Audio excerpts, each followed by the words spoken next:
don't allow the enemy to put these lies of fear of flying, fear of going by yourself, what happens if something happens to you. No, rebuke those lies in the name of Jesus and know that God is with you. He's going to be with you every step of the way. And He's going to cover you. He's going to send His angels before you to cover you, to guide your footsteps, right?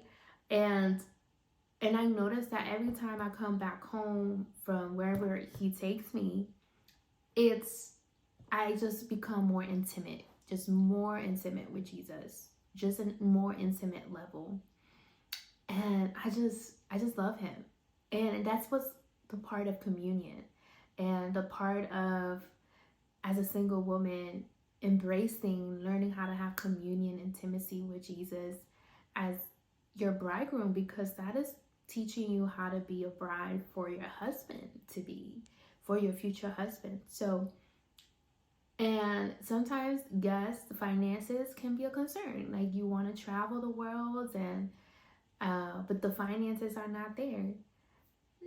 Let me tell you, He will provide for you. I have testimonies too that literally I will have, let's say, enough to go one way flight ticket. And I know God is calling me to go to the specific destination, and I will have enough for the return flight. And let me tell you, it will be like the day before, 2 days before, I will have money to buy my return flight. And sometimes you gotta walk in faith. You gotta walk in faith because it's a test of faith. Are you gonna trust Him as your provider, as Jehovah Jireh, that He's gonna provide for you? Or are you gonna lean on your understanding and trust in your bank account or your job more than God?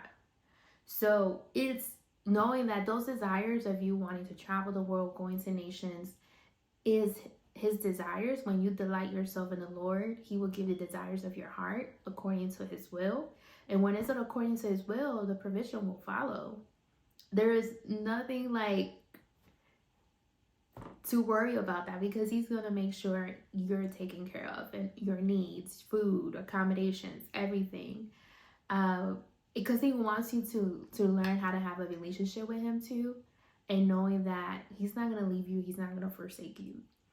So a couple of things that you can do to be able to prepare. Let's say if you really want to go travel the world and you have a destination in mind that God has been speaking to you about, but you never travel by yourself.